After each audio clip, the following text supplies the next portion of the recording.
네, 오늘 말씀을 나누도록 하겠습니다. 성도는 무엇을 할 수 있는가 10번째 시간인데 이게 몇 번째까지 갈지 모르겠어요. 1년이 52주니까 52번까지 갈 수도 있습니다. 왜 이렇게 할 말이 많은지, 하고 싶은 주제가 많은지 모르겠어요. 특히 치유에 대해서 저희가 지금 5번째로 나누고 있는데요. 사실 이번 주 이 설교는 이제 앞으로 다음 주와 다다음 주에 있을 치유와 축사에 대한 메시지 이전에 어떤 기초를 까는 작업이 될 겁니다. 다음 주와 다다음 주에 이제 김상필 집사님이 메시지를 나눠주기로 하셔서 저희 가운데 이제 치유 훈련과 축사 훈련을 해주실 거예요. 제가 이제 요청을 드린 것은 어떻게 불과 보혈을 집어넣을 수 있는지를 우리에게 실습시켜 달라고 했고요. 또 하나는 어떻게 그 보는 사역과 함께 시어 사역과 함께 협동적으로, 그러니까 협업을 해서 그 축사 사역을 할 수 있는지까지 모든 성도들이 경험할 수 있도록 좀 익숙해질 수 있도록 해달라고 부탁을 드렸습니다. 그래서 아주 즐거운 시간이 될 거라고 믿습니다. 아멘. 그래서 오늘도 아주 즐거운 시간이 될 거라고 생각하고요. 오늘은 성도의 권세에 대한 메시지로 여러분들과 함께 은혜를 나누기를 원합니다. 같이 본문 말씀을 읽어볼게요. 계시록 5장 5절에서 10절 말씀입니다. 읽겠습니다. 시작.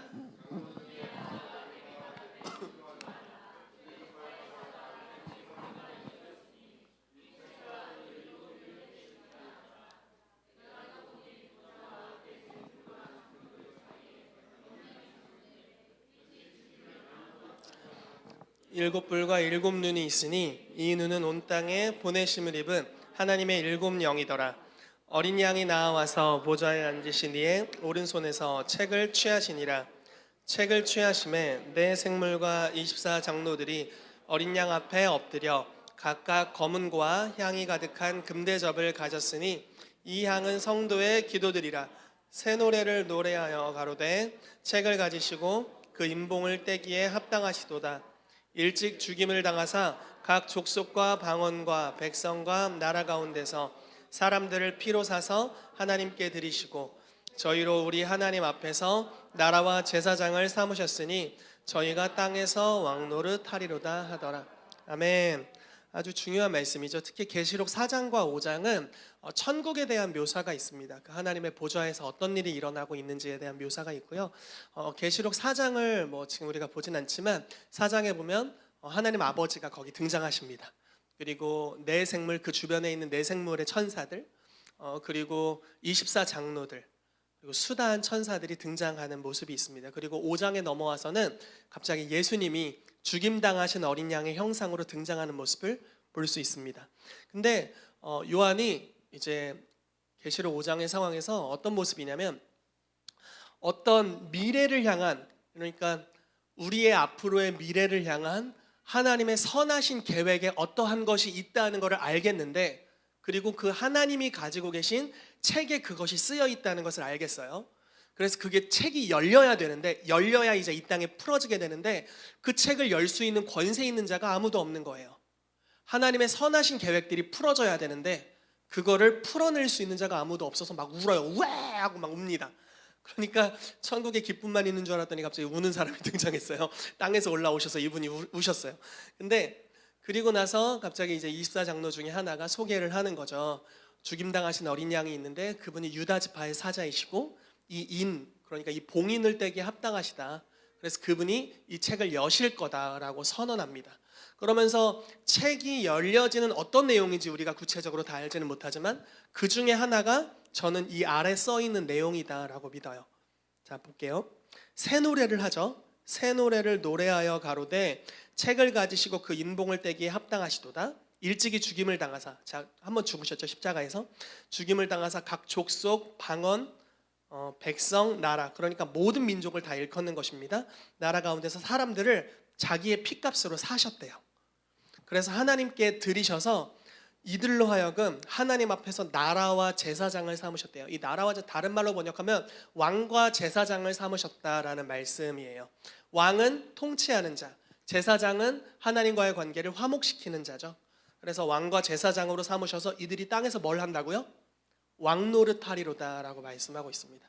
하나님의 백성들이 권세를 가지고 이 땅을 통치하게 되는 그 미래에 대한 책을 예수 그리스도께서 봉인을 떼셨다.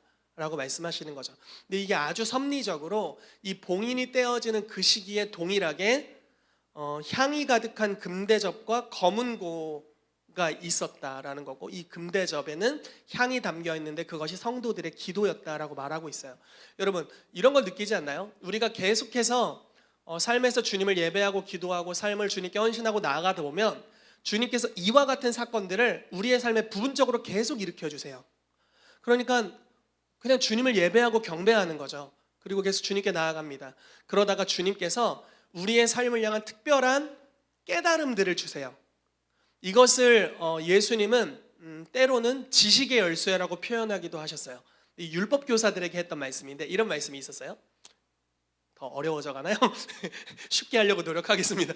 네, 지식의 열쇠를 주셨는데, 지식의 열쇠 어떤 거냐면 율법 교사들에게 이렇게 말씀하셨어요. 너희가 이 지식의 열쇠를 가지고 너희도 들어가려 하지 않고 들어가는 자들조차 너희가 막았다라고 책망을 하세요. 그러니까 지식이라는 것은 열쇠예요. 하나님에 대한 지식은 진정한 열쇠예요. 굉장한 돌파를 주는 열쇠예요. 그래서 만약에 우리가 이 열쇠, 그러니까 깨달음에 대한 지식, 하나님이 어떤 분이신지, 우리를 위해 무엇을 하시는 분이신지를 우리가 알게 되면 새로운 차원이 열리게 돼요. 정말 놀라운 새로운 차원이 갑작스럽게 열리게 됩니다. 그리고 그 영역을 우리가 취할 수 있는 은혜가 풀어지게 됩니다.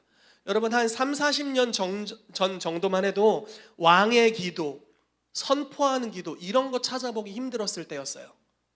예수 그리스도의 이름으로 이렇게 될지어다, 이렇게 선포하는 사람 별로 없었어요. 특히 한국에서는요. 그렇지만 지금은 어떻습니까? 많이 하죠. 예수 이름으로 이렇게 될지어다. 질병은 주님께 부탁하는 것이 아니야. 질병은 선포해서 꾸짖는 거야. 우리가 이런 지식들을 알고 있잖아요. 그리고 치유가 오늘날 하나님의 뜻이라는 것들을 우리가 알고 있잖아요. 이 지식의 열쇠들이 임하면서 실제로 치유가 풀어지기 시작하는 거죠. 하나님의 음성을 듣는 것이 옛날에는 부흥 강사님들 몇 사람만 하는 줄 알았죠. 그렇지만 지식의 열쇠가 풀어지는 거예요.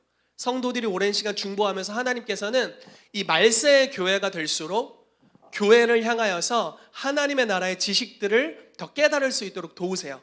왜냐하면 초대교회 성도보다, 자, 아주 극단적으로 얘기해 볼게요. 초대교회 성도보다 마지막 때 성도가 훨씬 더 성숙할 것이거든요. 왜냐하면 계시록 19장 말씀에 요한이 마지막 때 그리스도의 신부의 모습을 보는데 얼마나 영광스러웠는지 그 계시를 준 천사한테 경배할 뻔했어요. 여러분, 사도 요한이, 그 위대한 사도인 요한이 천사한테 절할 우상 숭배할 뻔했다고요. 왜냐하면 그 주신 계시가 너무 큰 것이어서. 그게 뭐였냐면 그리스도의 신부의 완전한 성숙을 보았어요.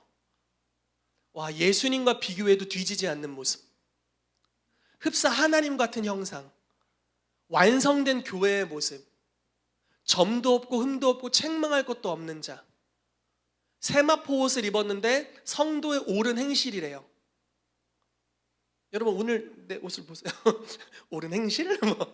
근데 여러분, 사도 요한은 목회자였잖아요. 에베소의 장로였고 목회자였어요. 한 지역에서 목회를 했던 사람이에요. 뭐냐면 성도들의 점과 흠을 잘 알죠. 여러분, 제가 이 교회에서 목회한 지가 이제 비공식적으로 5년, 공식적으로 4년인데, 그럼 여러분, 초창기부터 함께 했던 분들은 저의 점과 흠을 아시잖아요. 물론 그렇게 아시는 분들은 저도 당신 알고 있습니다. 아니, 뭐 정죄하겠다는 게 아니라 서로 쌤쌤이다 이겁니다. 네, 분리하지 않다, 절대 분리하지 않다, 우린 다 같은 종족이다, 알고 있죠. 그러니까 옳은 행실이 어떤 부분은 있고 어떤 부분은 타락한 행실이 있다는 것도 우리가 서로 알고 있죠. 그런데 요한이 봤던 그 계시는 완성된 신부였다라는 거예요. 그러니까 예수님은 초대교회로부터 시작된 교회가 점차 성숙해 가기를 기뻐하시고, 이 교회가 말세가 되면 가장 성숙한 모습이 될 거예요. 저는 뭐 제가 살아있을 때 예수님 오실지 안 오실지는 모르겠어요. 그렇지만 어찌됐건 초대교회보다 더욱, 참 교만한 말이죠, 초대교회보다 더 성숙할 수 있는 가능성이 우리에게 존재한다라는 거예요. 하나님은 이것을 기대하고 계시다라는 것이죠. 그렇기 위해서 계속적으로 우리에게 기도와 예배가 올라갈 때마다 우리가 아직 이미 성경엔 기록되어 있으나 우리가 아직 깨닫지 못하고 있는, 인식하지 못하고 있는 하나님 나라의 지식들을 알려주셔서, 지식의 열쇠를 주셔서 우리를 새로운 차원으로 열어가신다라는 것입니다. 그것이 우리를 뭐 이방신에게 인도하는 것이 아니죠. 그것이 예수님이 더욱 주님이라는 것을 알 수 있는 계시로 우리를 이끌어 간다라고 믿습니다. 여러분, 이런 차원에서 하나님이 영적 계절을 계속해서 바꿔가세요. 지금의 계절에서 다음의 계절로. 여러분, 봄에서 여름, 여름에서 가을 가면 어떤 일이 벌어지나요? 봄에 씨를 뿌리고 가을에 추수를 하죠. 계절이 바뀌면 실제로 열매가 생산됩니다. 그래서 우리가 열매를 먹게 되죠. 이런 일들이 실제로 일어나는 거예요. 어떤 때는 우리의 삶에 눈물을 흘리며 씨를 뿌릴 때가 있죠. 즉 기도로 주님께 예배를 올려드리고 기도로 주님, 내 삶에 이런 연단이 있는데 주님 해결해 주십시오. 또는 돌파가 필요합니다. 그리고 내 삶을 드리면서 주님을 더 알아가기 위해 나아가는 시즌이 있죠. 그런데 이제 가을이 되면 실제로 그 기도했던 결과가 오는 시즌이 온다라는 거예요. 제가 믿는 것은 이 교회가 계속적으로 이 추수의 시즌으로 나아가고 있다고 믿습니다. 그런데 성경에서 하나님이 추수를 주시는 방법 중에 하나는 계시가 오고, 즉 지식의 열쇠를 하나님이 주시고 깨달음을 주시고 믿음을 주셔서 이제 추수하게 하신다라는 것입니다. 예수님이 아주 대표적인 예였죠. 예수님은 기도의 응답을 아주 교만한가? 기도의 응답을 기다리시는 수준이 아니었어요. 그분이 가는 곳마다 기도가 응답됐어요. 여러분, 예수님 기도하시고 나중에 응답됐다 이런 거 별로 없잖아요. 물론 그 요한복음 17장 말씀에 대제사장의 기도라고 해서 지금도 응답되고 있는 성도들이 새롭게 되면서 응답되고 있는 기도들이 물론 있지만, 예수님이 병이 나을지어다 하면 즉시 낫잖아요. 폭풍아 멈춰라 하면 즉시 멈추잖아요. 그것이 예수님의 기도의 응답이었죠. 그러니까 예수님은 응답의 계절을 가지고 다녔어요. 그러나 구약 시대는 그렇지 않았죠. 미래에 오실 메시아를 기대하며 계속해서 기도하고 예배했습니다. 그러나 예수님은 완전 바뀐 삶을 사세요. 예수님은 새로운 차원의 계시가 있었어요. 구약의 선지자들은 갖지 못했던. 예수님 심지어 이렇게 말씀하시잖아요. 아브라함이 나기 전부터 내가 있고 난 아브라함보다 크다. 솔로몬의 지혜를 배우기 위해 시바 여왕이 왔으나 솔로몬보다 더 큰 이가 여기 있다. 성전을 너네가 중요시 여기고 성전에서 예배하지만 성전보다 더 큰 이가 여기 있다. 안식일보다 더 큰 이가 여기 있다. 이렇게 말씀하시잖아요. 그러니까 예수님은 새로운 차원의 계시를 가지고 계셨고, 그것은 하나님은 임마누엘의 하나님이실 뿐만 아니라 우리는 심은 것을 거두는 시즌에 있다라는 것을 아셨던 거예요. 그래서 요한복음 4장 말씀에 너희는 넉 달이 지나야, 4달이 지나야 추수할 때가 이르겠다 말하지만 눈을 들어 밭을 보라 희어져 추수하게 되었도다라고 말씀하시죠. 어떤 사람들은 나중에 응답될 거예요 이렇게 얘기하지만 예수님은 지금이 추수 때야 라고 말씀하세요. 예수님은 소망이 여기 있는데 소망을 믿음으로 변환시키세요. 소망이 무엇입니까? 소망도 항상 있어야 돼요. 항상 소망이 있습니다. 소망이도 있고 소망도 있고 되게 신경 쓰이네. 소망이 항상 있죠. 그런데 소망은 미래적인 거죠. 미래에 하나님이 어떤 것을 행하실 것에 대한 기대감, 하나님의 선하심을 믿는 믿음 안에서 내 삶에 좋은 일이 있을 거라는 기대감이죠. 그러나 믿음은 지금 믿음입니다. 소망이 지금 당장 이루어질 것으로 어느 시즌에 믿어져요. 그럼 그 즉시 응답되는 역사들이 풀어지게 됩니다. 저는 하나님께서 우리의 영적 계절을 계속 이런 식으로 바꿔가신다라고 믿습니다. 하나님의 선하심이 계시될수록 우리 가운데 소망이 생길 거예요. 내 인생에 이런 좋은 일이 있을 것 같아. 그러다가 그것이 어느 순간 현재 믿음으로 바뀔 겁니다. 그리고 응답의 역사들이 계속해서 풀어지게 되는 거죠. 저희 교회 가운데 이러한 역사들이 계속되기를 정말 축복합니다. 여러분, 치유에 대한 메시지를 저희가 계속 선포하고 있죠. 더 많은 치유들이 교회에 풀어지기를 축복해요. 단지 육체의 치유를 넘어서서 우리의 마음의 동기의 치유, 우리의 관계의 치유, 우리의 경제의 치유, 우리의 사회성의 치유, 하나님을 향한 헌신의 치유, 모든 영역에 있어서 하나님이 주시는 치유가 이 시즌에 임하게 되기를 정말 축복합니다. 왜 이렇게 장황하게 메시지를 전했냐면 참 본문 읽어놓고 끝낼 뻔했네. 어제 저희 청년부에서 이제 저녁을 같이 먹자고 초대해 주셨어요. 그래서 장모님 밥상에 가서, 장모님 밥상이라는 식당이 있습니다. 네, 나중에 함께 가시죠. 네, 거기서 맛있게 얻어먹고 카페에 가서 열심히 대화를 하고 좀 놀고 막 산책하고 놀다가 집에 왔는데, 집에 오자마자 계속 하반기를 위한 교회를 향하신 하나님의 계획이 계속 음성이 들리는 거예요. 못 잤어요. 3시까지 못 잤어요. 설교 준비를 하고서도 계속 감동이 오고 말씀하시는데 3시에 거의 잠들려고 했는데 요한이가 깨가지고 젖병 팍 물리고 한 4시인가 잔 것 같은데 그래서 뭔가 새로운 시즌에 대한 계획을 주시는구나, 그리고 하나님의 선하심이 우리 가운데 더 열리고 있구나, 이런 것들을 느낍니다.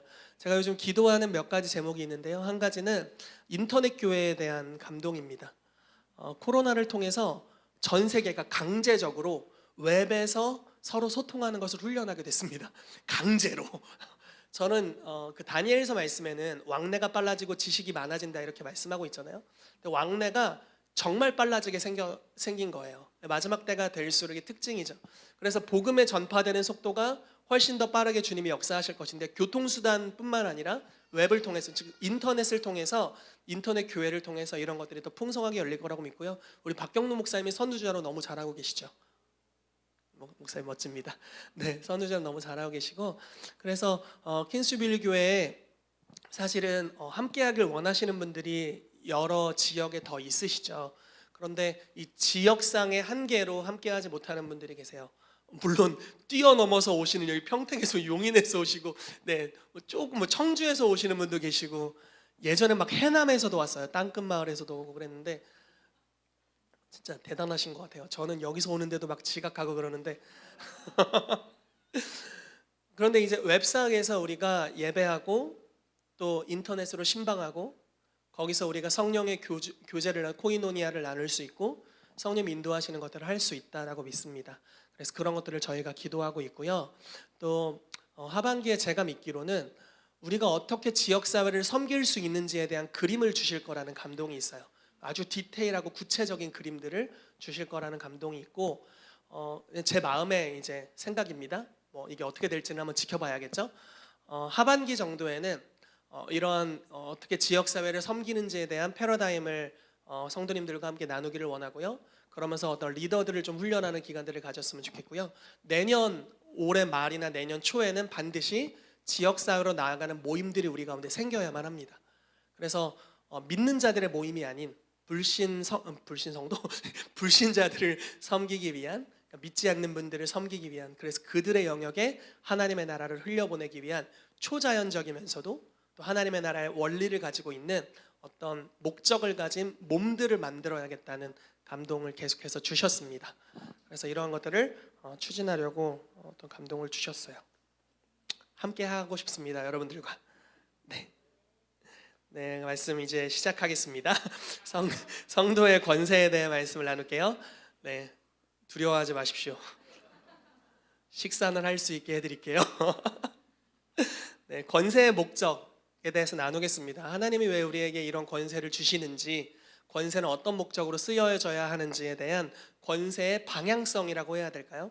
장풍쏘라고 주시는 거 아니죠. 나 엄청 잘났다 이런 거 자랑하려고 주시는 게 아니죠. 권세의 목적이 있습니다. 그걸 나누겠고요. 또 성도에게 주신 권세가 어떠한 것이 있는지를 나누고요. 특히 보내심 받은 자의 개념에 대해서 나누길 원합니다. 왜냐하면 우리가 권세의 근원이 아니거든요. 우리는 다 보내심을 받은 사도적 속성을 가지고 있습니다. 그래서 보내신 이에게 순복할 때 그 권세가 우리에게 유효합니다. 하나님이 우리 가운데 권세를 주신 이유는 하나님의 나라를 확장하기 위함인데, 하나님의 나라라는 것은 하나님의 통치를 말하는 것이죠. 즉 모든 것이 하나님의 통치 안에 순종하고 순복하게 되는 것을 이야기합니다. 그러므로 당연히 그 권세를 집행하도록 부르심을 받은 교회는 그가 하나님께 순종할 때야만이 그 권세가 제대로 흘러갈 수 있다라는 것이죠. 설교를 다 끝낸 것 같은데 이렇게 나누도록 하겠습니다. 네, 그래서 권세의 목적에 대해서 첫 번째로 보도록 할게요. 제자화, 예수님이 제자화를 하신 부분에 대해서 우리가 보겠습니다. 특별히 사역의 영역에 대해서 마태복음 10장 1절에서 8절 말씀 읽어볼게요. 시작.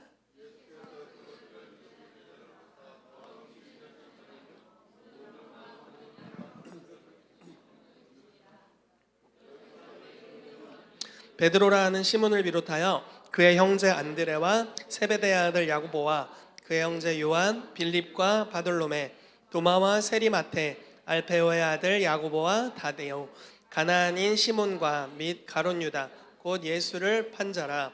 예수께서 이 12를 내어 보내시며 명하여 가라사대 이방인의 길로도 가지 말고 사마리아인의 고을에도 들어가지 말고 차라리 이스라엘 집에 잃어버린 양에게로 가라. 가면서 전파하여 말하되 천국이 가까이 왔다 하고 병든 자를 고치며 죽은 자를 살리며 문둥이를 깨끗하게 하며 귀신을 쫓아내되 너희가 거저 받았으니 거저 주어라. 아멘. 제가 의도치 않게 개역 한글로 써놨네요. 네, 이해해 주시길 바라고요. 예수님이 우리 가운데 권세를 주신 목적, 제자들에게 권세를 주신 목적이 그냥 명확하게 나와 있어요. 12제자를 부르사 더러운 귀신을 쫓아내며 모든 병과 모든 약한 것을 고치는 권능을 주셨죠. 이게 예수님이 주신 권능이죠. 그런데 왜 이걸 주셨느냐? 자, 이제 12사도는 그 당시 특별히 이스라엘 집에 잃어버린 양에게로 파송됐죠. 우리는 좀 더 범위가 넓습니다. 예루살렘, 온 유대, 사마리아 땅끝으로 가라고 말씀하셨죠. 자, 가면서 이제 가라는 거죠. 그 영역으로 가라. 잃어버린 자들에게로 가라. 가면서 전파하여 말하되 천국이 가까이 왔다. 그러니까 하나님의 나라를 증거하기 위해서 이 권세를 주셨다라고 명확하게 표현하고 있습니다. 병든 자를 고친다. 이 권세로 뭘 하냐? 병든 자를 고쳐라. 죽은 자를 살려라. 하고 싶습니다. 저는 우리 곽 장로님이 한번 장례식에서 선포하신 적이 있대요. 너무 멋있는 것 같아요. 더 하시기를 축복합니다, 장로님. 그럼 저도 그 뒤에서 조용히 한번 선포해 보겠습니다. 장로님 뒤에서 이렇게 조용히 한번 선포해 보겠습니다. 와, 너무 멋있는 것 같아요. 그게 일어나고 안 일어나고가 중요한 게 아니에요. 그걸 선포할 용기. 때로는 이게 명성의 해가 될 수 있잖아요. 내 명예의 해가 될 수 있죠. 그런 리스크를 감당하면서도 도전할 용기가 있다는 게 너무 중요하죠. 네, 계속 하다 보면 언젠가는 진짜 대박 터질 겁니다. 아멘.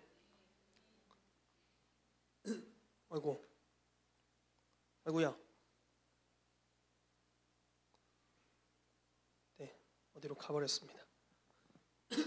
자, 죽은 자를 살리며 문둥이를 깨끗하게 하며, 그러니까 한센병 환자들을 고치라는 거죠. 그리고 귀신을 쫓아내되 거저 받았으니 거저 주라라고 말씀하고 있습니다. 이것이 예수님의 우리 가운데 권세를 주신 목적이고 방향성입니다. 잃어버린 자들, 매어 있는 자들, 묶여 있는 자들, 상한 자들, 눌린 자들에게 가서 그들을 자유케 하라라고 말씀하시는 거죠. 이건 단지 누가 크냐는 논쟁을 하기 위해 주어진 것이 아닙니다. 이것은 단지 여러분들의 낮은 자존감을 높여주라고 주신 게 아닙니다. 능력 생기면 막 교만해지고 이러면 안 돼요. 그거는 낮은 자존감을 증명해 주는 거예요.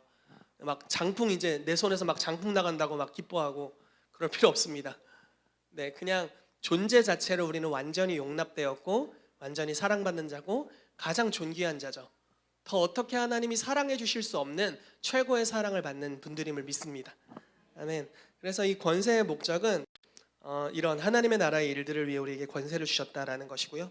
예수님이 가르쳐 주신 주기도문을 살펴보면서 또 권세의 목적을 볼 수가 있습니다. 한번 읽어볼게요. 마태복음 6장 9절에서 13절 시작.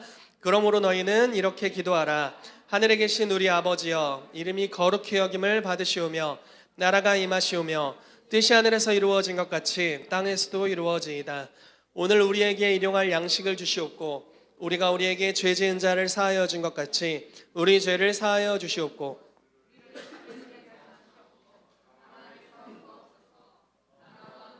영광이 아버지께 영원히 있사옵나이다. 아멘. 자, 이렇게 기도하라고 말씀하셨고 아버지의 이름을 높이라는 말씀을 제일 먼저 하시죠. 그리고 하나님의 나라가 하나님의 통치가 우리 가운데 임하도록 기도하라는 것이 핵심 내용입니다. 주님을 높이고 주님의 통치를 구하라라는 것이 주기도문의 핵심 내용이죠. 뜻이 하늘에서 이루어진 것 같이 천국의 하나님의 뜻이 다 이루어져 있죠. 그러나 이 땅은 어떻습니까? 하나님의 뜻이 다 이루어져 있지 않아요. 그래서 이 땅에서 일어나는 많은 일들을 주의 뜻대로 이루어졌다고 생각하지 않기를 바랍니다. 이 땅에서 일어난 모든 불행은 하나님이 하시지 않았습니다. 무슨 말씀인지 이해되시나요? 이따가도 나누겠는데 인터넷에 보니까 그런 게 있더라고요. 중국의 샨샤댐 네, 거기가 무너질 위기에 있다고. 와, 진짜 너무 위험해 보이더라고요. 자, 그거 무너지면은 주님이 중국을 심판하신 거 아니에요. 네, 아주 명확하게 말씀드릴게요. 하나님은 그런 식으로 중국을 교훈하지 않으십니다. 목이 메인 게 아니라 하나님은 그런 식으로 중국을 교훈하지 않으세요. 그건 하나님의 교훈 방법이 아닙니다. 하나님은 자기의 선하심을 나타내심으로 교훈하세요. 요한복음 15장 말씀에 가지를 침으로, 가지를 깨끗게 함으로 교훈하시는데, 이렇게 징계하심으로 교훈하시는 거죠. 어떤 방식으로 징계하시며 교훈하시냐면 막 몽둥이로 때리고 막 댐 무너뜨리고 이런 식으로 교훈하지 않으세요. 주님은 말씀으로 권유하시며 교훈하십니다. 제자들을 그런 식으로 양육하셨죠. 여러분, 12제자가 얼마나 타락한 모습을 많이 보여줬는지 아시죠? 예수님 부인하고 막 3번 면전에서 모른다고 하고. 제가 볼 땐 베드로는 오늘날 우리 교회, 대부분의 교회들이 갖고 있는 하나님의 이미지로는 지옥에 한 7번 들어갔다 나왔어야 돼요. 하나님 그렇게 죄지면 두드려 맞는데, 이런 이미지잖아요. 한 7번 지옥 갔다 왔어야 돼요. 3번 부인했으니까 3번이면 될지 모르겠지만 막 칼 꺼내서 막 귀 잘랐어요. 여러분 생각해 보세요. 제가 극단적으로 말씀드려 볼게요. 우리가 예배를 드리고 있는데 어떤 분이 막 이 예배가 너무 싫어서 와서 막 따져요. 갑자기 여러분 중에 한 분이 일어나서 식칼을 들고 와서 귀를 잘라버렸어. 지금 그 모습이에요. 그 모습. 굉장히 무섭잖아요. 그럼 이제 여러분들 누군가는 귀를 딱 붙여주겠죠? 네. 그러니까 그 정도로 심각한 혈기가 있었다는 거예요. 베드로에게. 이거 구약시대 아니에요. 이거 신약시대예요. 그러니까 그 정도인데 뭔 얘기를 하다 여기까지 왔는지 모르겠지만, 뜻이 하늘에서 이루어진 것까지 땅에서도 이루어지이다라고 말씀하고 있죠. 여러분, 하늘에 있는 모든 것이 하나님의 뜻이에요. 천국이 하나님의 뜻입니다. 천국이 하나님의 뜻이에요. 천국에 아픈 사람이 없잖아요. 그럼 하나님도 아픔을 통해서 우리를 교훈하지 않으세요? 천국에 토네이도가 있나요? 제가 어제 금요 예배 때도 이거 나눴는데, 저희 형이 원래 미국으로 유학을 가려고 했어요. 대학원을. 근데 그 유학 가려고 했던 그 해에 텍사스인가 어디에 토네이도가 너무 센 게 분 거예요. 그래서 저희 어머니가 위험해, 가지마 해가지고 지금도 한국에 있어요. 네. 여기 대전에서 형이 사역하고 있습니다. 네, 목사님으로 사역을 하고 계신데, 네, 그래서 지금도 한국에 있어요. 그러니까 그런 토네이도. 근데 천국에 토네이도 없어요. 천국에 뭐 구경하라고 주님이 잠깐 만들지는 모르겠지만, 네, 그런 토네이도가 존재하지 않습니다. 태풍 존재하지 않죠. 날씨가 너무 좋을 거예요. 그리고 하나님의 임재와 영광이 있고 가장 행복한 것으로 가득할 것입니다. 그렇죠. 그곳에는 장수 수준이 아니라 영원한 생명이 있습니다. 네, 그게 바로 천국이죠. 그런데 이 땅은 그렇지 않아요. 그렇죠? 우리가 어려움을 당하기도 하고 사랑하는 이를 빨리 잃기도 하고 굉장한 슬픔과 아픔이 있는 곳이죠. 그러나 그것이 과연 다 하나님의 뜻인가? 그렇다면 우리가 기도할 이유가 없어져요. 그거 하나님의 뜻이 아닙니다. 하나님의 기뻐하심이 아니에요. 얼마 전에 암으로 조카를 잃었습니다. 너무 마음 아픈 일이죠. 저는 그게 하나님의 뜻이 아니라고 생각해요. 물론 예수 그리스도를 믿었고 그 아이가 지금 하나님 품에서 잘 있겠죠. 가장 놀라운 행복 가운데 있다고 믿습니다. 그러나 남은 부모님에게는 정말 그게 큰 슬픔이죠. 주님의 기뻐하심은 결코 아닙니다. 주님의 기뻐하심은 첫 계명, 사람에 대한 첫 계명, 부모를 공경하면 땅에서 잘되고 장수하리라. 이 장수가 주님이 주신 언약이고 주님의 뜻이죠. 그래서 저는 장수할 생각입니다. 여러분들도 정말 장수하시길 바랍니다. 요즘 재수 없으면 200년 산다는 말도 있는데 유엔에서 근래에 이 연령대를 잘랐는데 60세까지 청년이라고 말하는 걸 봤어요. 네, 이미 지나신 분들도 네, 괜찮습니다. 네, 마음은 갈렙이라고 믿으시고. 네. 그래서 권세의 목적은 하나님의 나라를 이 땅에 가져오는 것이 목적입니다. 이렇게 우리가 좀 정의를 하면 되겠고요. 쭉 가보겠습니다. 자, 예수님이 권세를 어떻게 사용하시는지를 보면 우리가 권세를 어떻게 사용해야 될지를 알 수 있습니다. 예수님 무엇을 하셨나요? 요한일서 3장 8절 말씀 읽어볼게요. 시작. 죄를 짓는 자마다 마귀에게 속하나니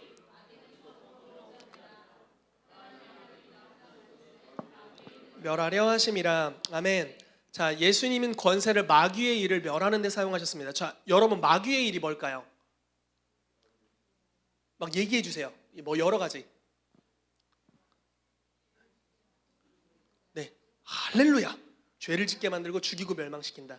도둑질하고 죽이고 멸망시키는 일들을 하죠. 아주 대표적입니다. 또 뭐가 있을까요? 뭐 사업 망하는 거 혹시 하나님이 타락해서 망하게 하셨나요? 어떻게 생각하세요? 제가 진짜 지금도 후회하는 한 가지의 기도가 있어요. 제가 이제 조폭이었던 형님을 전도했는데 그분이 다방을 운영하고 계셨어요. 너무 무서운 거예요. 저한테 와서 거기서 막 말씀 전해달라고 하고 이러는데 그 당시는 이제 저 담력이 없는 굉장히 소심한 타입인데 너무 무서운 거예요. 그분 아버지까지는 제가 복음을 전했어요. 그래서 예수님을 영접하셨어요. 근데 아버님도 조폭 출신이었고 더 무서운 건 형님도 조폭 출신의 요리사하셨어요. 칼을 쓰시는 그리고 그 전에 어떤 목사님이 아버님한테 전도하러 왔다가 진짜 죽을 뻔했대요. 쫓겨났어요. 정말 맞을 뻔했대요. 그 다음에 이제 제가 갔는데 아무튼 잘 됐어요. 그래서 잘 돼서 예수님 영접하셨어요. 거기까지는 괜찮았는데 이제 다방에서 복음 전하는 것까지 너무 힘들더라고요. 그리고 그 문제는 이제 그렇게 저는 그렇게 생각했어요. 그 다방에 있는 여자 아이들이 있잖아요. 여자 아이들, 아무튼 여성분들 있잖아요. 그분들이 티켓을 팔고 있는 거예요. 그러니까 티켓을 판다는 건 성매매를 한다는 뜻이거든요. 그러니까 제가 이제 그 이야기를 듣고서 이 다방은 형을 위해서 있어서는 안 되겠다고 결정했어요. 심판의 마음을 갖게 됐어요. 그래서 어떻게 했냐면 예수 그리스도 이름으로 망할지어다라고 선포했습니다. 주일날 같이 모여서 중보팀과 함께. 그리고 그 다음 날부터 소식을 듣는 거예요. 안 될 몫이 아니래요. 100% 잘 될 수밖에 없는 곳인데 망해가고 있다는 소식을 들었어요. 그리고 나중에 접었어요. 그래서 그때는 기도의 응답이다 할렐루야 이랬거든요. 근데 지금 생각하면 하나님의 선하심이 그렇게 작용하지 않는다고 생각해요. 왜냐면 저에게 어떻게 요청했냐면 네가 거기 와서 그 사람들에게 복음을 전하고 예배를 좀 인도해 주면 좋겠다. 전체를 단번에 교회로 바꿔버릴 수가 있었어요. 와, 저 다방교회 개척할 뻔했다니까요. 근데 너무 무서워가지고 그 당시에는 그런 패러다임도 없었고 제 안에 구약적인 하나님의 이미지와 심판의 이미지가 같이 있어서 그렇게 하지 못했습니다.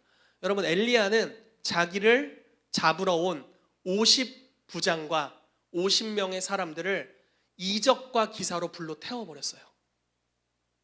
하나님의 성품일까요? 하나님의 뜻일까요? 오늘날을 향한 주님의 뜻일까요? 다방을 불로 태워버렸어요. 아니요, 저는 그렇게 생각하지 않습니다. 동일한 사건이 신약에 이렇게 나와요. 자, 예수님의 제자들이 예수님과 함께 사마리아를 지나가고 있었습니다. 자, 이런 패러다임이 너무 중요해서 말씀드리는 거예요. 사마리아를 지나가고 있었어요. 근데 예루살렘으로 가는 목적으로 그 동네를 지나고 있었습니다. 그런데 이제 사마리아인들은 유대인과 원수예요. 근데 예수님의 제자들이 유대인들에게 가기 위해서 자기네 동네를 지나간다는 이야기를 듣고서 문전박대를 하는 겁니다. 문을 닫아버리고 식당에 들어가려고 했더니 장사 안 해요, 당신들한테만, 뭐 이런 식으로 이제 아주 그 문전박대를 한 거죠. 예수님 멸시하고 이랬던 거예요. 그러니까 제자들의 마음이 아주 좋지 않은 거예요. 이것들이 어디서 메시아를 못 알아보고 죄를 져? 죄? 엘리야? 불로 때려 버려야겠다, 이런 생각이 드는 겁니다. 그래서 누가복음 9장 말씀을 보면요, 요한과 야고보가 일어나서 예수님께 이렇게 이야기를 드려요. 주여, 우리가 불을 명하여 사마리아를 태워버리라고 하면 어떻겠습니까? 그런데 이들은 이걸 진짜 믿었어요. 왜냐하면 여러분, 구약에도 실제로 일어났고, 그렇잖아요? 구약에도 실제로 일어났어요, 이 사건이. 그리고 이들이 이걸 말할 즈음에는 권세를 받은 직후예요. 뜨끈뜨끈해. 손을 뻗었는데 막 병든 자가 막 치유되는 거예요. 예수 이름으로 떠나가라 했더니 귀신이 진짜 나가는 거예요. 그러니까 불에게 명예도 불이 떨어지겠다는 확신이 있는 거죠. 진짜 믿음으로 하는 거예요. 근데 권세의 방향이 잘못됐죠. 왜 잘못됐을까요? 구약에는 허용됐는데, 또 이 미국으로 빠지는데, 여러분, 구약은 하나님의 선하심을 물론 보여주는 어떤 영역이 있어요. 그렇지만 하나님의 선하심을 100% 보여주기 위한 언약이 아니에요. 구약은 예수 그리스도가 필요하다는 것을 깨닫게 하는 율법이 기록된 책이죠. 이해되세요? 그러나 여러분 다시 말씀드릴게요. 율법을 알지 못하면 그리스도께서 무엇을 이루셨는지를 결코 알 수 없어요. 여러분 다시 얘기해 볼게요. 유월절이 어떤 의미인지 그 절기의 의미를 알지 못하면 예수 그리스도의 구속의 십자가의 사건을 제대로 깨달을 수 없어요. 그래서 반드시 구약을 존중해야 돼요. 이해되시나요? 그냥 뭐 무시하자는 게 뭐 39권 찢어버리자 이런 얘기 아니에요. 그 39권이 예수 그리스도에 대해 증거하고 있다라는 것이고 방향 제시표와 같다라는 거죠. 그런데 그렇기 때문에 율법 시대의 선지자들은 때로는 저주를 해서 땅이 갈라져서 대항하는 자를 잡아먹기도 했고 뱀이 나타나서 불순종하는 자들을 물기도 했습니다. 이것이 구약 시대의 권세를 사용하는 방향성이기도 했다라는 거죠. 그렇다면 신약에 살고 있는 우리들은 어떻습니까? 자, 다시 사건을 돌아가 보겠습니다. 사마리아 그리고 요한과 야고보 불을 명하여 떨어지면 어떻습니까? 라고 예수님께 질문합니다. 예수님 이렇게 대답하셨어요. 너희가 무슨 영으로 이 일을 행하는지 알지 못하는도다. 구약 시대에 가능했는지 모르지만 그건 나와 다른 영이야. 그거는 성령님이 아니야. 성령님은 그런 분이 아니다. 예수님은 그런 분이 아니야. 나는 그런 자가 아니야.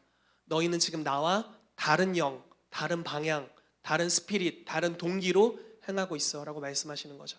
그리고 꾸짖으셨어요. 그리고 뭐라고 말씀하시냐면 인자는 세상을 멸망시키러 오지 않았다. 세상을 구원하러 왔다 라고 선언하셨습니다. 이것이 재앙을 대하시는 예수님의 방향입니다. 여러분 때로는 우리의 삶에 어려운 일이 닥칠 때 어떻게 생각하나요? 하나님 왜 내 삶에 이런 시련을 주시나요? 이렇게 얘기한 적 있지 않으세요? 여러분 뭐 토네이도 같은 거 미국에 불잖아요. 그럼 신문기사에 이렇게 쓰여진대요. 하나님이 왜 이 도시에 이런 일을 행하셨는가? 뭐 이렇게 쓰여진대요. 아마 교회에서 배운 것 같아요.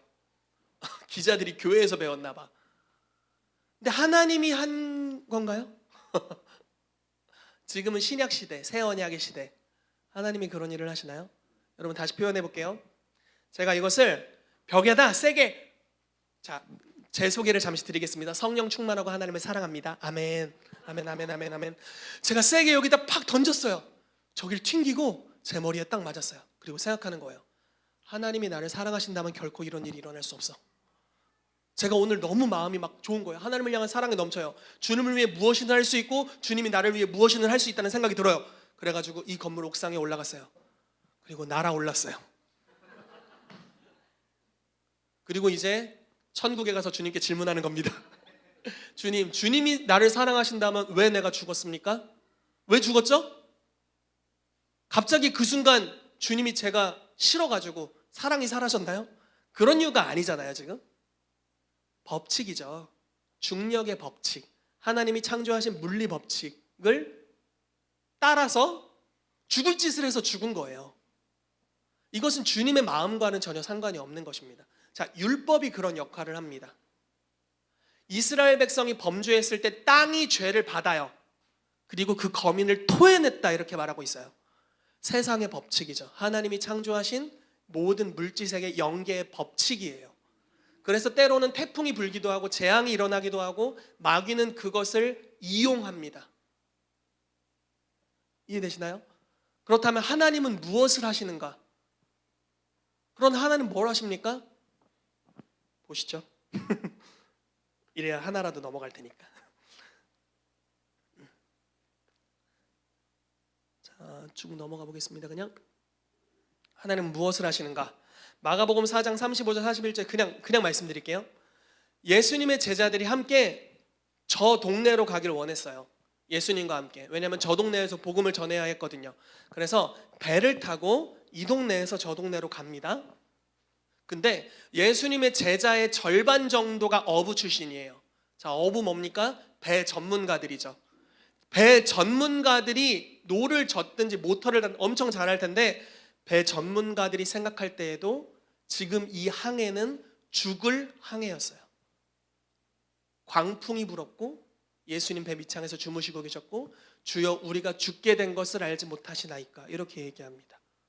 자, 다시 표현해 볼게요. 배니까 좀 별로 안 타봐서 모르시겠죠? 자, 비행기로 예를 들어 볼게요. 비행기 조종사가 있습니다. 30년 베테랑 비행기 조종사. 뭐 가끔 이렇게 비행기가 흔들리잖아요. 흔들리면 뭐 방송하잖아요. 좀 기류가 안 좋습니다. 잠시 기내에 앉아 계시기 바랍니다. 안전벨트를 꼭 착용해 주시고 허리를 곧게 세워주세요. 뭐 이런 거 있잖아요. 안내 방송 하잖아요. 그런데 그날 기장이 아무리 생각해도 이 죽을 기류야. 내 실력으로 이 비행기의 기종으로 기능으로 결코 여기서 벗어날 수 없어요. 지금 그 상태입니다. 죽을 수밖에 없는, 다시 말해서 재앙을 만난 거예요. 재난을 만난 겁니다. 이 재난에 대해서 예수님 어떻게 대하시나 봅시다. 자, 예수님이 제자들이 예수님을 깨웠잖아요. 예수님 벌떡 일어나셔서 어떻게 하십니까? 바람과 바다를 꾸짖으시니 잠잠케 되었더라라고 말씀하고 있죠.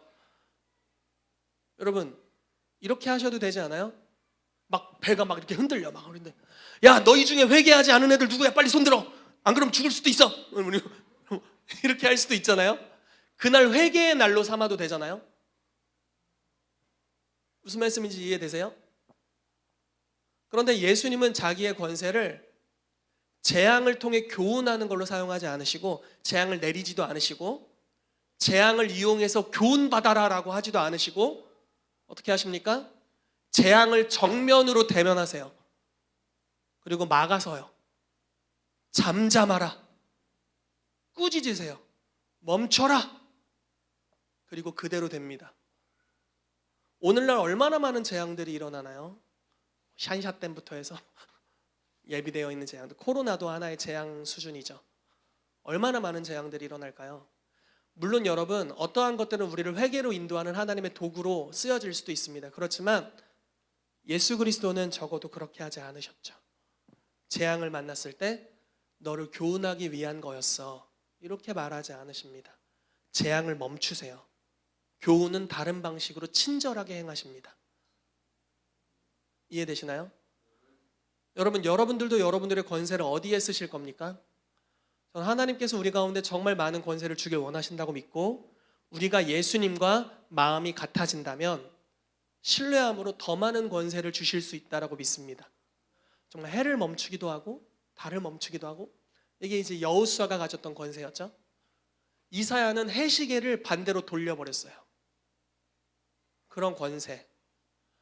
사무엘은 비를 내리게 했어요.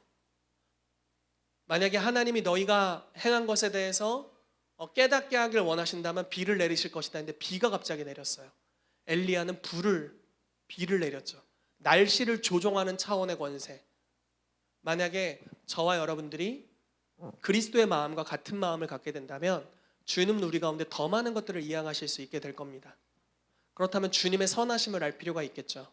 주님은 재앙을 막으시는 분이세요. 이 교회가 이걸 깨닫게 되기를 정말 축복합니다. 주님은 나쁜 일이 일어나는 것을 허락지 않으세요. 자, 이것만 하고 넘어갈게요. 요한복음 10장 말씀에 예수님은 양의 문이다라고 말씀하고 있습니다. 문이에요. 그러므로 주님의 양들이 들어오며 나오며 꼴을 얻는다라고 말합니다. 그러면서 바로 이렇게 말씀하세요. 문을 통하여 들어가지 않는 자는 다 도적이다. 여러분, 여러분들의 삶에 들어오는 모든 것들이 하나님의 선하심을 완전히 표현해 주시는 예수님을 통해서 들어오게 되기를 축복합니다. 그러나 만약에 이건 결코 예수님이 내 삶에 주실 리가 없어라고 생각되는 것이 여러분들의 삶에 지금 오고 있다면, 막 사업이 망해가, 가족관계가 안 좋아져, 이런 거 있잖아요. 내 주변에 누가 죽어가, 이런 것들, 결코 예수님을 통해서 오지 않는 것들이 여러분들의 삶에 있다면 여러분 그 재앙을 향해서 대면하시고 권세를 가지고 꾸짖게 되시기를 축복합니다. 그것을 용인하지 마십시오.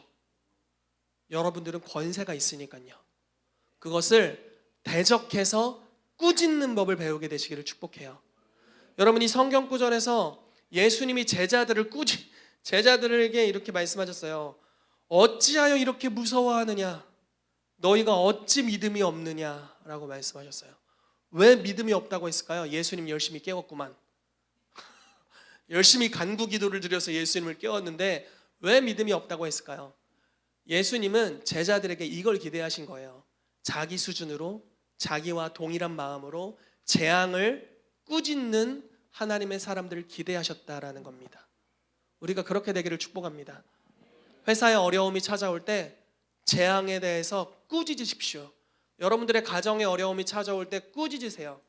그걸 당연히 받아들이지 마세요.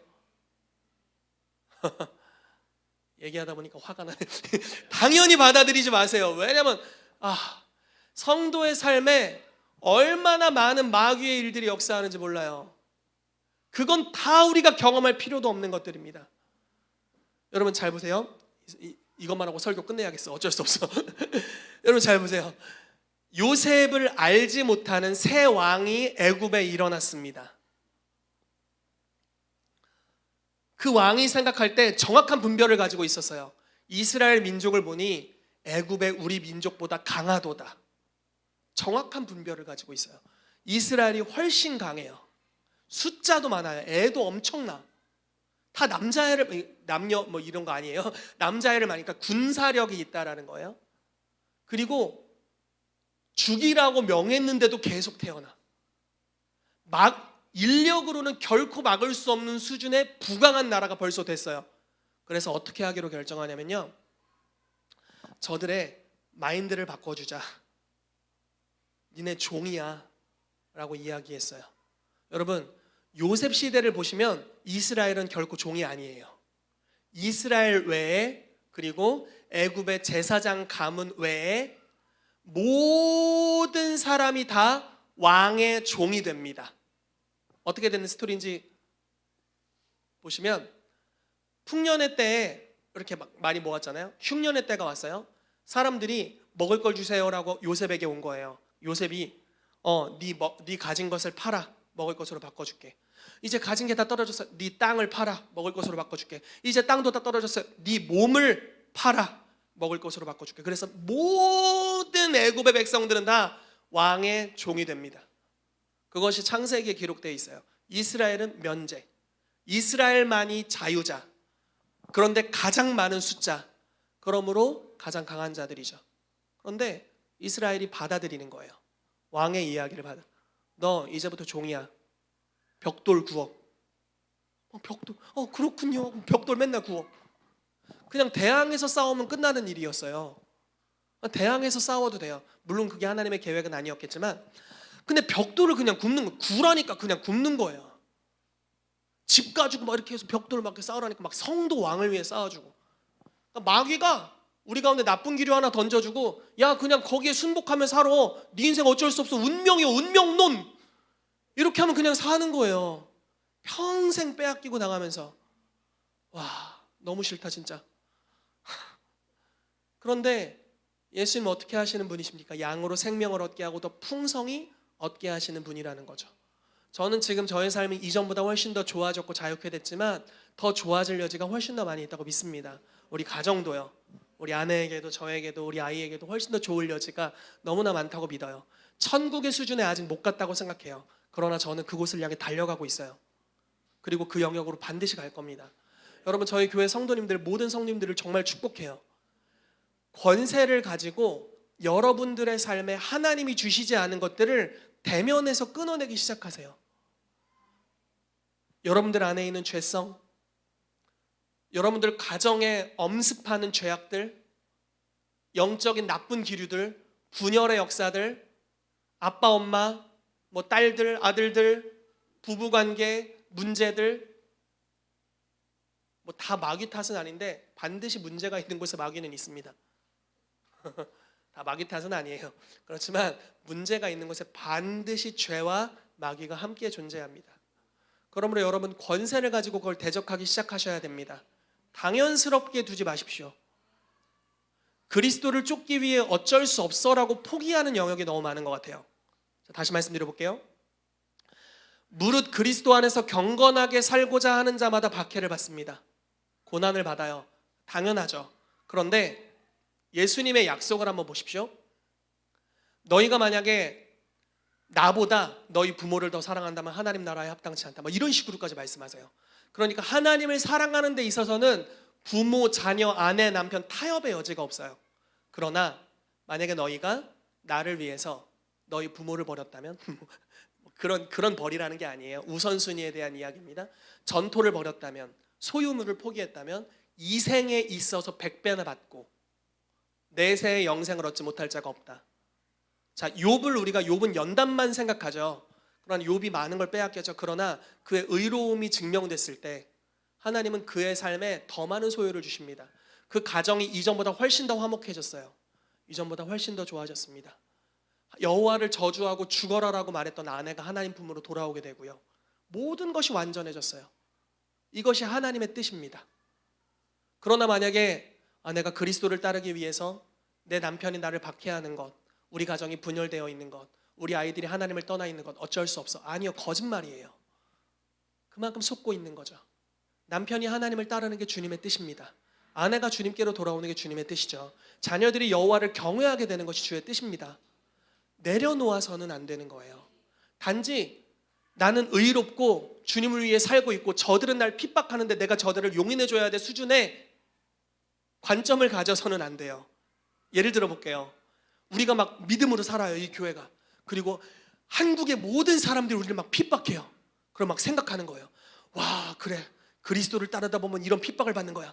많이 아프긴 하지만 그래도 우린 의롭고 주를 쫓고 있고 이 대한민국의 나쁜 놈들을 주님 긍휼히 여겨주십시오. 이렇게 기도한, 좋은 기도 같지만 전혀 좋은 기도가 아니에요. 주님은 핍박하는 자들로 저들을 죽이는 게 아니라 이들이 다 여호와를 알고 경외하기를 원하시죠.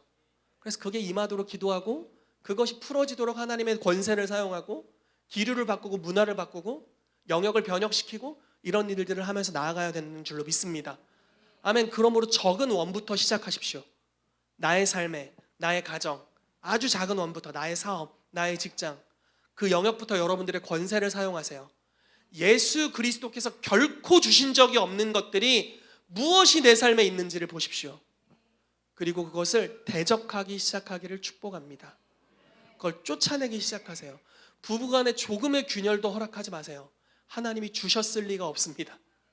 하나님이 주셨을 리가 없어요. 자, 다시 마지막으로 설명하고 넘어갈게요. 자, 여러분들을 왕이요 제사장으로 불렀습니다. 왕은 무엇입니까? 결정하는 자입니다. 그리고 신하들이 수종듭니다. 여러분들은 왕입니다. 그러므로 여러분들의 인생을 결정하세요. 여러분들의 가정이 어느 수준이 될 건지 결정하세요. 남편이 제 말을 더럽게 안 들어요. 자식들은 더 하고요. 주여, 그러나 나는 주를 쫓겠습니다. 이렇게 여러분들이 결정하신 거예요. 주님, 남편은 말을 더럽게 안 듣고 자식들은 더럽게 안 듣지만 그럼에도 불구하고 우리 가정은 하나님의 나라입니다. 남편은 주님께 돌아올 것이고 나를 사랑할 것입니다. 여러분들이 결정하는 거예요. 왕이니까요. 자식들은 결국 여호와를 경외하게 되고 부모를 공경하는 자녀들이 되고 이들의 모든 영역에서 하나님으로 말미암아 승리하는 자들이 될 것입니다. 여러분들이 결정하는 겁니다. 이 결정권을 여러분들의 가정의 분위기에 맞추지 마십시오. 영적 기류에 맞추지 마세요.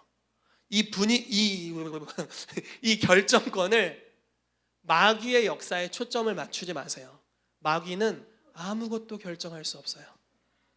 여러분, 우리의 삶의 역사는, 마귀의 역사는 우리의 삶의 어떠한 것도 지들이 결정할 수 없습니다. 쟤네는 오히려 자기가 갈 길이 결정돼 있어요.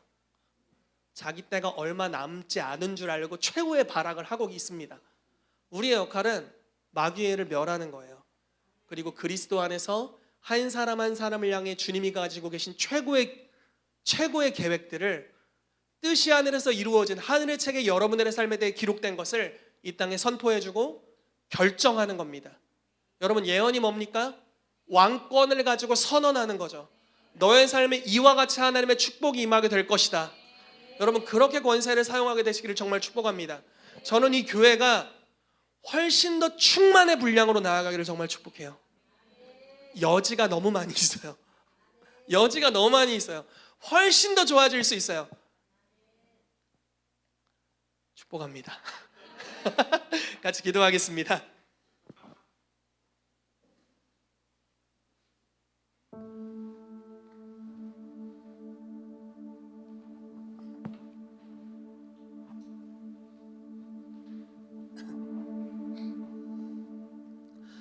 많은 것들을 사실 나누진 못했지만 하나님께서 원하셨다라고 믿습니다.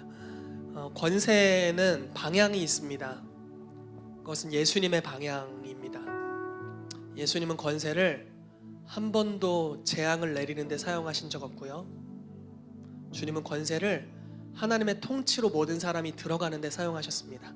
마귀의 일을 멸하는 데 권세를 쓰셨어요. 여러분들의 삶부터 시작하십시오.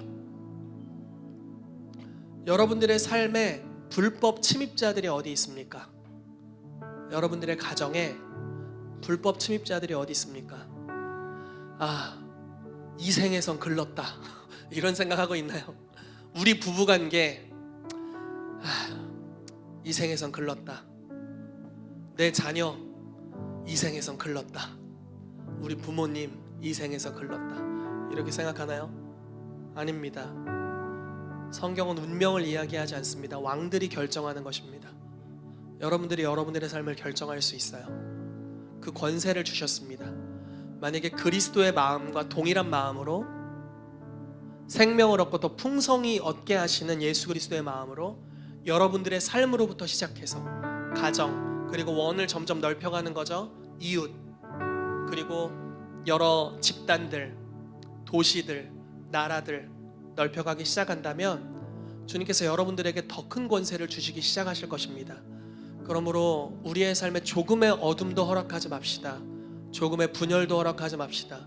하나님의 나라 수준이 아닌 것들, 그리고 그 아니게 하는 요소들, 어둠이 보인다면 예수님이 하셨던 것 같이 그 재앙을 대면하시고 꾸짖으시게 되시기를 축복합니다. 여러분들이 왕임으로 꾸짖을 때 떠날 것입니다. 이 시간 우리 같이 기도합시다. 하나님, 주님의 선하심으로 인하여 감사합니다. 우리의 삶을 향하신 하나님의 계획으로 인하여 감사합니다. 주는 우리에게 재앙을 주기를 기뻐하지 않으시고 장래에 소망을 주시고 소망을 믿음으로 변환시켜 우리의 삶에 추수를 주시는 하나님을 찬양합니다. 이 시간 주께 기도하오니 우리의 삶에 영의 분별을 주셔서 하나님이 한 번도 준 적 없는 어둠의 역사들, 내 생각, 마음, 내 관계 속에 들어온 모든 어둠의 역사들 이 시간 대적하며 꾸짖길 원합니다. 마귀의 일들이 이 시간 멸하여지게 하십시오. 기름진 까닭에 멍에가 부서져 나오게 하여 주십시오. 예수 그리스도의 이름으로 대적합니다. 그래서 하나님의 나라가 이 시간 풀어지게 하여 주시옵소서. 우리 같이 기도하며 나아가도록 하겠습니다.